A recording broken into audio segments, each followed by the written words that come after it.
Hello friends, मैं हूं अमन राजपूत और हम लोग मैथ का चैप्टर नंबर 2 बहुपद यानी बहुपदी के बारे में सीख रहे थे।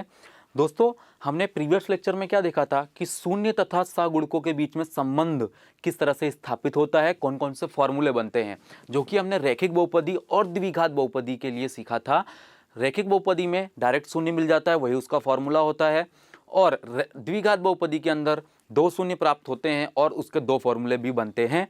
अगर हम लोग ने दोनों शून्यों को अल्फा और बीटा माना था तो दो हमें कौन कौन से सूत्र मिले थे, एक तो दो उनका योग यानी कि अल्फा प्लस बीटा, और दूसरा था अल्फा इंटू बीटा यानी कि गुणनफल। क्लियर। अब उससे आगे की तरफ बढ़ते हैं त्रिघात बहुपदी के लिए। त्रिघात बहुपदी के अंदर शून्य तथा सगुणकों के बीच में क्या संबंध होता है वो भी देख लेते हैं दोस्तों। तो त्रिघात बहुपदी की मैं बात करूं तो उसका सबसे पहले प्रमाणित स्वरूप क्या होता है दोस्तों, त्रिघात यानी महत्तम घात कितनी होनी चाहिए दोस्तों, 3 होनी चाहिए। तो ax की घात 3 प्लस bx का वर्ग plus cx plus d। Condition क्या है दोस्तों कि पहला पद 0 होना चाहिए नहीं, तो a कभी भी 0 होना चाहिए नहीं। तो ये त्रिघात बहुपदी का प्रमाणित स्वरूप हो गया दोस्तों, ax cube plus bx square plus cx plus d। अब त्रिघात बहुपदी के अंदर महत्तम शून्यों की संख्या कितनी मिलेगी दोस्तों, जितनी उसकी घात है, यानी कि 3। महत्तम घात 3 है तो हमें शून्य कितने मिलेंगे, 3 मिलेंगे। क्लियर। और वो तीनों शून्य और इनके जो सगुणक ए बी सी और ये जो डी अचल पद है, इनके बीच में क्या संबंध है वो देखते हैं। तो हम लोग इसे सॉल्व करने के लिए हमें पता क्या करना पड़ेगा, जीरो से तुलना करनी पड़ेगी शून्य निकालने के लिए, फिर उसके बीच में संबंध स्थापित होगा। तो मान लेते हैं बिना सॉल्यूशन के कि महत्तम टोटल कितने शून्य मिलेंगे, 3 मिलेंगे। तो माना कि अल्फा बीटा और तीसरा शून्य क्या है, गामा, पी ऑफ एक्स के शून्य है। क्लियर। यानी कि त्रिघात बहुपदी में 3 शून्य मिलेंगे, द्विघात में 2 थे, अल्फा बीटा जिसका नाम बताया था, ये तीसरा गामा, इसे क्या कहा जाता है दोस्तों, गामा। क्लियर। ये अल्फा, ये बीटा और ये गामा, तो 3 हमारे पास क्या हो गए, शून्य हो गए। क्लियर। अब इसके अंदर फॉर्मूले कौन से तैयार होते हैं वो देखते हैं। टोटल कितने फॉर्मूले बनेंगे, जितनी उसकी घात है, 3 फॉर्मूले। द्विघात में 2 थे तो 2 फॉर्मूले स्थापित हुए थे, इसमें 3 है, शून्य है तो 3 फॉर्मूले। पहला है कि यदि हम तीनों को क्या कर सकते हैं दोस्तों, जोड़ सकते हैं, alpha plus beta plus gamma, यानी कि त्रिघात बहुपदी में दिए गए शून्यों का योग। तो alpha plus beta plus gamma तीनों को मैं जोड़ दूं तो क्या फॉर्मूला बनेगा। दूसरा है कि अगर मैं इन तीनों का गुणा कर दूं, ये डॉट डॉट मीन्स व्हाट, गुणे की निशानी है। क्लियर दोस्तों। तो alpha into beta into gamma, तो फॉर्मूला क्या बनेगा। और तीसरा फॉर्मूला कौन सा हो सकता है कि यदि मैं दो दो बहुपदियों का गुणा करूं। क्लियर।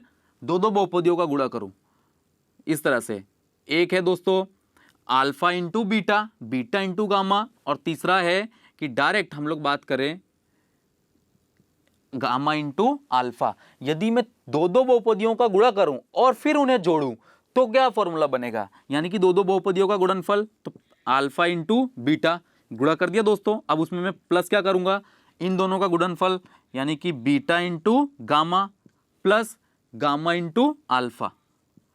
क्लियर। तो देखिए, दो दो बहुपदियों के गुणनफल का योगफल, दो दो बहुपदी के गुणनफल गुणा का योगफल यानी कि जोड़, तो इसका फॉर्मूला क्या बनेगा। टोटल कितने फॉर्मूले तैयार होंगे इसमें, 3। अब बात करते हैं फॉर्मूला क्या होगा। अगर मैं योग कर रहा हूं शून्यों का तो उसका फॉर्मूला माइनस बी अपॉन ए, जैसा कि द्विघात में भी हम लोग योग करते थे तो फॉर्मूला क्या था, माइनस बी अपॉन ए। लेकिन जब हम लोग उसमें गुणनफल करते थे तो फॉर्मूला क्या था, सी अपॉन ए। क्लियर। तो यहां पर गुणनफल का फॉर्मूला भी क्या वही होगा, ऐसा नहीं है दोस्तों। जो वहां पर सी अपॉन ए था वो किसके लिए है, ये इसके लिए आएगा कि दो दो, अगर हमारे पास दो दो बहुपदियों का गुणनफल का योग करेंगे तो उसका फॉर्मूला क्या हो जाएगा, सी अपॉन ए। अगर सिर्फ और सिर्फ मैं गुणनफल कर रहा हूं तीनों शून्यों का, अल्फा बीटा और गामा, इन तीनों का गुणनफल करूंगा तो फॉर्मूला क्या बनेगा, minus D upon A. Clear. तो ये फॉर्मूले हो गए हमारे पास, 3 फॉर्मूले किसके लिए, त्रिघात बहुपदी के लिए। क्लियर। 3 फॉर्मूले, 3 शून्य होंगे, इसलिए हमारे पास फॉर्मूले कितने आए, 3। अब हम लोग इसे शब्दों में लिखें तो फॉर्मूला क्या बनेगा, माइनस ऐसे का ऐसा बी, बी किसका सगुणक है दोस्तों, एक्स की घात 2 का, तो क्या लिखेंगे, एक्स की घात 2 का सहगुणक बटे में दोस्तों ए, किसका सहगुणक है, एक्स की घात 3 का, तो क्या लिखोगे, x की घात 3 का सहगुणक। क्लियर, तो ये वर्ड्स में फॉर्मूला बन गया। दूसरे के लिए बात करें, माइनस डी अपॉन ए लिखा हुआ है, तो माइनस ऐसे का ऐसा रहेगा दोस्तों डी। डी यानी क्या है, जिसमें x नहीं है उस पद को क्या कहते हैं हम लोग, अचर पद कहते हैं।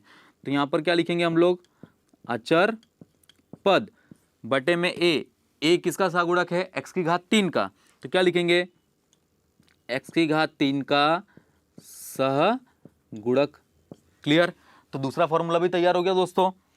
तीसरा c अपॉन ए, और लास्ट c किसका सहगुणक है दोस्तों, x का, तो यहां पर क्या लिखोगे, x का सहगुणक बटे में a किसका सहगुणक है, वही x की घात 3 का, तो यहां पर लिख दो वापस से x की घात 3 का क्या हो जाएगा दोस्तों, सहगुणक। क्लियर, तो हमारे पास 3 फॉर्मूले हैं, क्योंकि शून्य त्रिघात बहुपदी में कितने मिलेंगे, 3, तो 3 फॉर्मूले, alpha plus beta plus gamma, alpha into beta into gamma, alpha into beta plus beta into gamma plus gamma into alpha. Formula minus B upon A minus D upon A C upon A. Clear, और उसे words में कैसे लिखना है, उसके लिए हमें ये बहुपदी याद रखनी है। क्लियर, बाकी कुछ याद रखने की जरूरत नहीं है। बी तो डायरेक्ट यहाँ पर देखो x की घात 2 का सहगुणक है, लिख दिया हमने। क्लियर, तो ये याद करने की जरूरत पड़ेगी नहीं अगर हमें हमारी प्रमाणित स्वरूप याद होगा बहुपदी का तो। क्लियर, समझ में आया, तो ये 3 फॉर्मूले, ठीक है, किसके लिए, त्रिघात बहुपदी के लिए।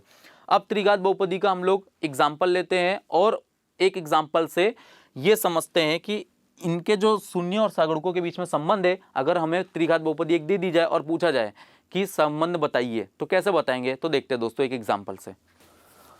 दोस्तों तो यहाँ पर हमारे पास एक त्रिघात बहुपदी का हमने यहाँ पर एक एग्जाम्पल लिया हुआ है, सिर्फ ए बी सी और डी की जगह पर संख्याएं रख दी गई हैं। कंडीशन वही है कि पहला पद हमारा 0 होना चाहिए, नहीं, क्योंकि वो अगर वो 0 होगा, ये पहला पद ही 3 घात वाला गायब हो गया, तो त्रिघात बहुपदी कैसे कहेंगे। क्लियर, तो अब हमें ये दी गई त्रिघात बहुपदी में करना क्या है, सिर्फ और सिर्फ हमें शून्य तथा सहगुणकों के बीच में संबंध स्थापित करना है। क्या संबंध है, क्लियर, तो कितने संबंध है त्रिघात बहुपदी में, 3 संबंध है। पहला संबंध कौन सा है, टोटल 3 शून्य होंगे, तो पहला फॉर्मूला कौन सा था दोस्तों, alpha plus beta plus gamma. Formula क्या था दोस्तों, minus B upon A. Clear, तो माइनस ऐसे का ऐसा, बी की बात करें तो बी किसका सहगुणक है, x की घात 2 का, यानी कि ये एकदम सिंपल यहाँ पर देख लीजिए दोस्तों, ए, ये बी, ये सी और ये D. Clear, A B C D लिख दिया। अब वैल्यू देख देख के रखनी है सिर्फ, माइनस ऐसे का ऐसा, ये फॉर्मूले का माइनस है। बी की कीमत क्या है, -5, निशानी के साथ हमें वैल्यू रखनी है, तो बी की कीमत कितनी है, -5, तो यहाँ पर मैंने रख दिया -5 बटे में ए की कीमत कितनी है दोस्तों, 3, ऐसे का ऐसा, माइनस माइनस का गुणा होगा तो माइनस माइनस प्लस, तो 5 बटे में 3, ये आंसर आ गया। क्लियर, अगर हम लोग इसके 3 शून्य मिलेंगे, तो अगर 3 शून्य जो इसके प्राप्त होंगे, वो तीनों शून्यों का अगर मैं योग करूंगा, प्लस करूंगा, तो आंसर कितना आएगा, 5/3 आएगा। दूसरा कि अगर हम लोग क्या करें, गुणा करें, alpha into beta into gamma, तो फॉर्मूला क्या था, माइनस डी अपॉन ए, ये फॉर्मूला था दोस्तों, माइनस डी अपॉन ए। तो माइनस ऐसे का ऐसा, डी यानी क्या है, देखिए अचर पद जिसमें एक्स ना हो, यानी कि ये रहा, डी की वैल्यू 3 नहीं है, -3 है निशानी के साथ, तो फॉर्मूले में पहले से ही माइनस है, वो ऐसे का ऐसा रहेगा, डी की कीमत है -3, ए की कीमत कितनी है दोस्तों, 3, माइनस माइनस क्या हो गया दोस्तों, प्लस, 3 बटे में 3 से 3 कट गया, कितनी बार में दोस्तों, एक बार में, तो आंसर कितना आ गया, 1। तो अगर दिए गए जो तीनों शून्य इसके हमें प्राप्त होंगे सॉल्व करने पे, अगर मैं उनका गुणा करूं तो आंसर कितना आएगा, 1 आएगा दोस्तों। क्लियर, तीसरा फॉर्मूला इसके अंदर क्या था कि दो जो शून्य है उनके गुणों का योगफल। क्लियर, गुणनफल का योगफल, तो alpha into beta plus beta into gamma plus gamma into alpha. Formula क्या था दोस्तों, c upon A. Clear, c की बात करें तो क्या है वैल्यू, -11, तो -11, ए की कीमत कितनी है, 3, तो -11 बटे में 3, ये आंसर आ गया। क्लियर, किसका, दो शून्यों के गुणनफल का योगफल कितना आया, -11/3।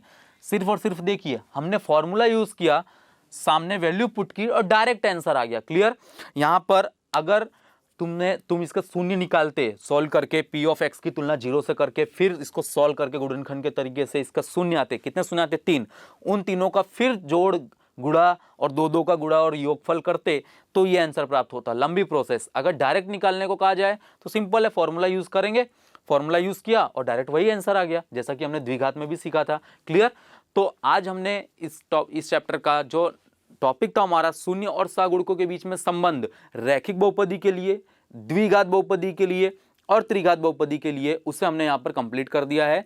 और रैखिक बहुपदी में कितने फॉर्मूले, एक, द्विघात में 2 और त्रिघात में 3 फॉर्मूले। क्लियर, समझ में आ गया क्यों ऐसा हुआ? महत्तम घात की वजह से। रैखिक में महत्तम घात तो 1 होती है, तो शून्यों की संख्या 1, द्विघात में 2 तो शून्य की संख्या 2 थी, अल्फा और बीटा। त्रिघात में महत्तम घात 3 होती है, तो 3 शून्य थे, अल्फा, बीटा और गामा। क्लियर, तीनों के फॉर्मूले विथ एग्जाम्पल हमने यहाँ पर सीखे हैं। अब नेक्स्ट लेक्चर में हम लोग तीनों जो हमने फॉर्मूला सीखे उनके एग्जाम्पल्स देखेंगे, सवाल को सॉल्व करेंगे और आगे की तरफ बढ़ेंगे। क्लियर।